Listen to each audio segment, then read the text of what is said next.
News report for the experimental psychology. The alternatives to experimentation surveys. We are familiar with surveys because we are exposed to them all the time. Nagagamit ang surveys by telephone surveys, election polls, di ba pag bumoboto tayo, ganyan, television ratings, and customer satisfaction surveys, pag may pinuntahan tayo isang lugar, di ba, they ask for ratings or surveys kung ano ba masasabi natin, kung nasatisfy ba tayo sa performance ng kanilang product, ganun. So, research is a useful way of obtaining information about people's opinion, attitude, preferences, and behaviors simply by asking them. Surveys allows us to gather data about experiences, feelings, thoughts, and motives that are hard to observe directly.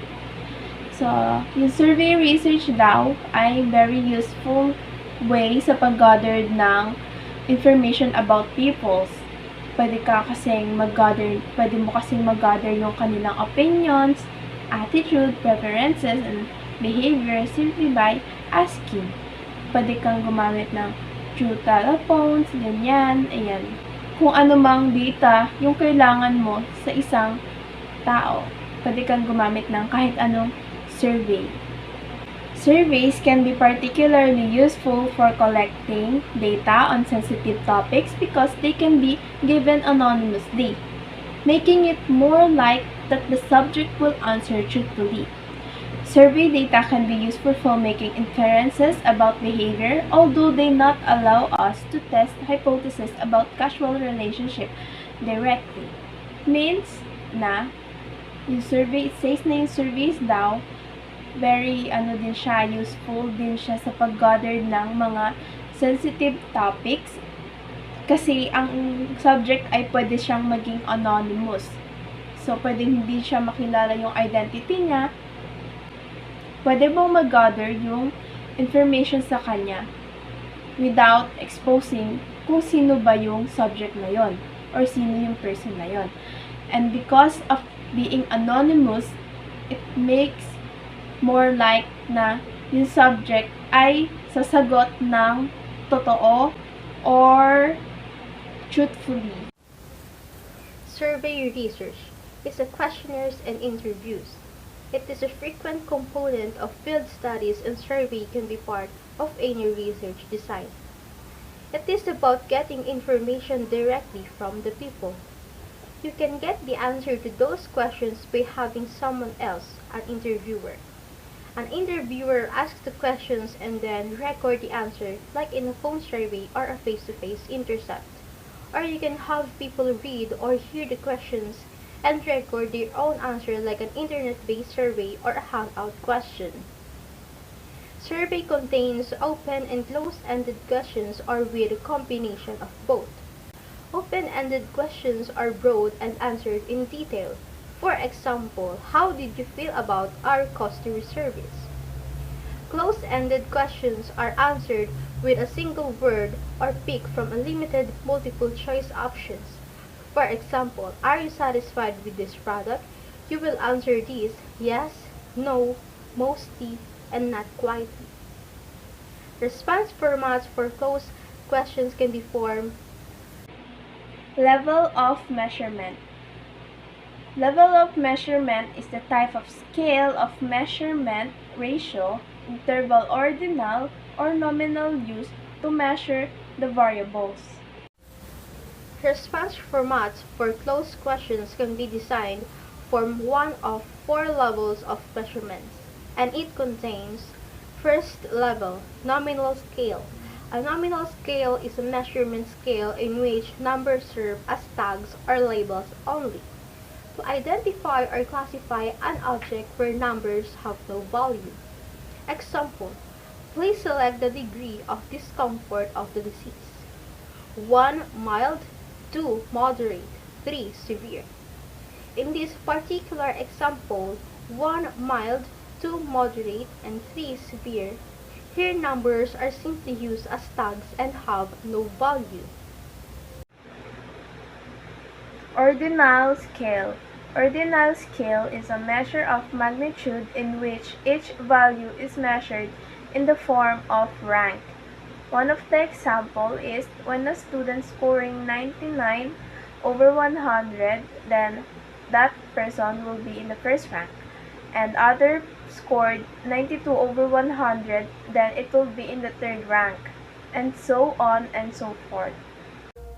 The interval scale is the third level of measurement.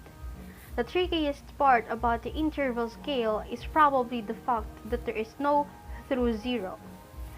But when you think about it, some variables do not have a universally constant zero.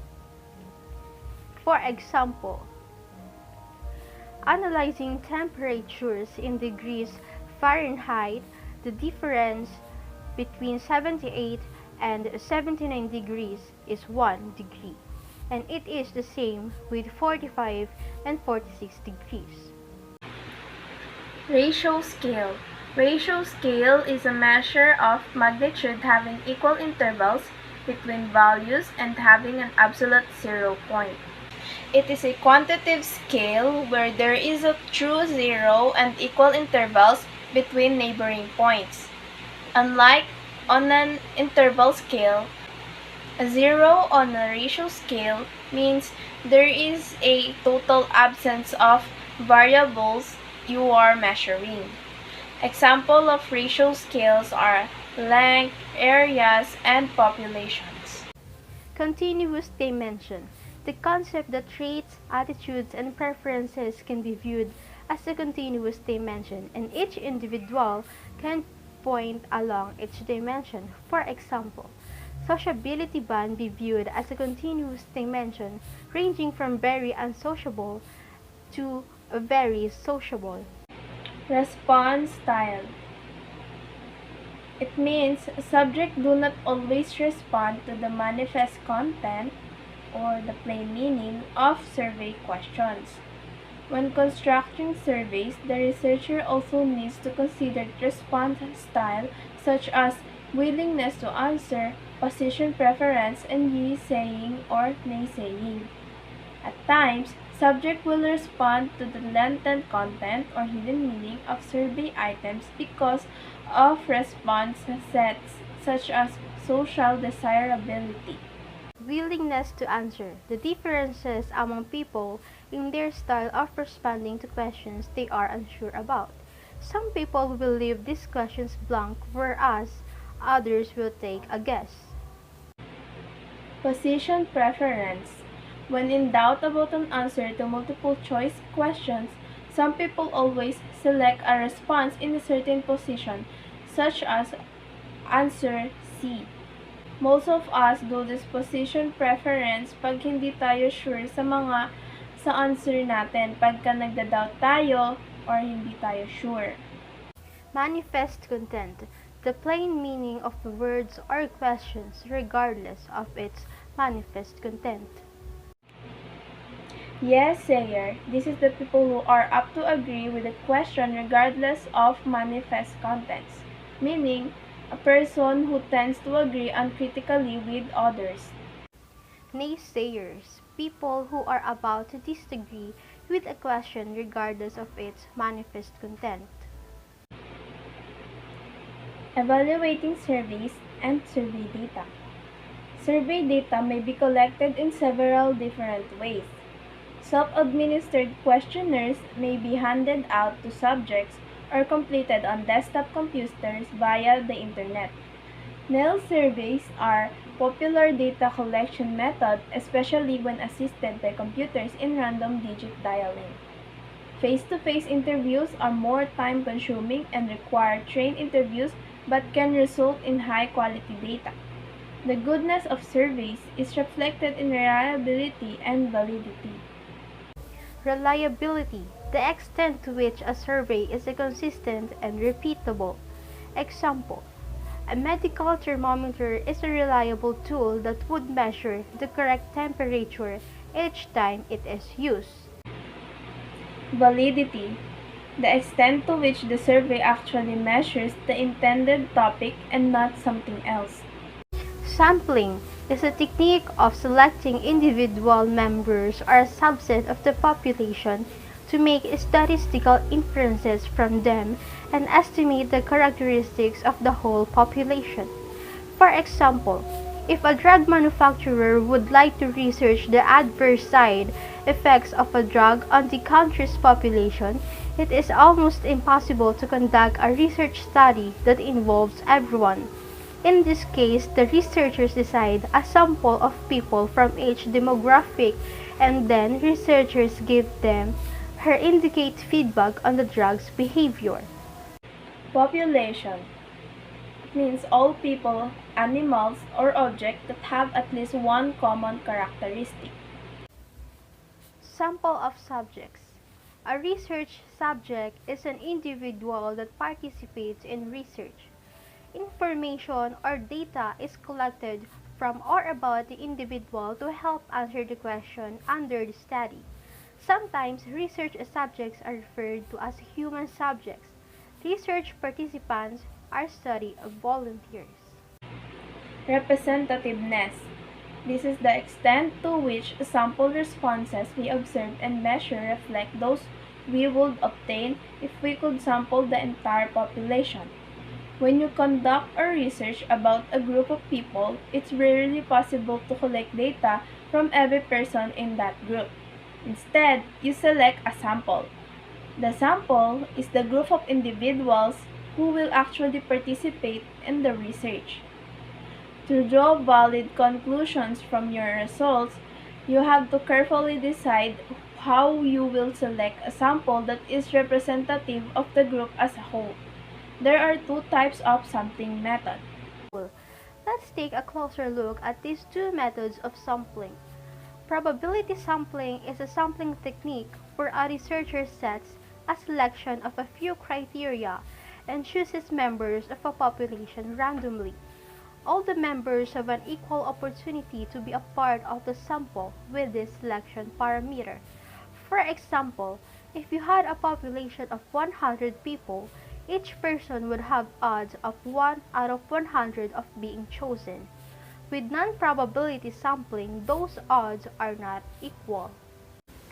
If the population is very large, demographically mixed, and geographically dispersed, it might be difficult to gain access to a representative sample.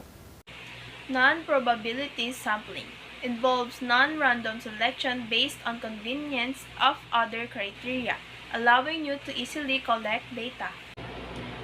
Random selection.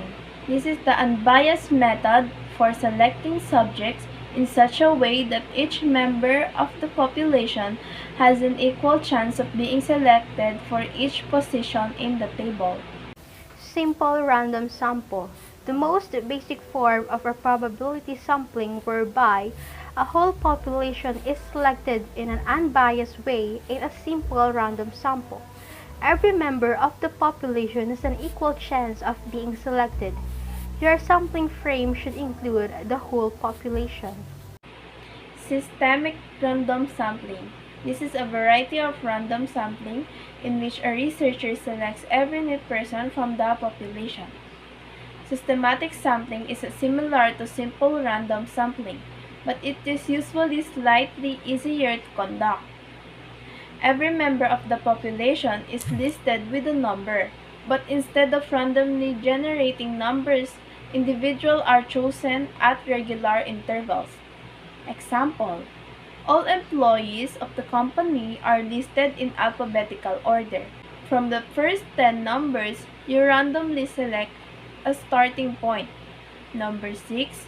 From number 6 onwards, every 10th person on the list is selected. 6, 16, 26, 36, and so on. And you end up with a sample of 100 people. Stratified random sampling, a form of a probability sample obtained by randomly sampling from people in each important population subgroup.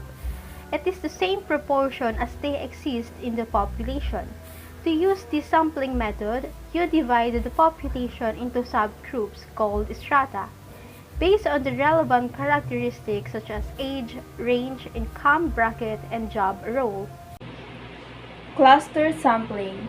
This is a form of probability sampling in which a researcher samples entire clusters or naturally occurring groups that exist within the population.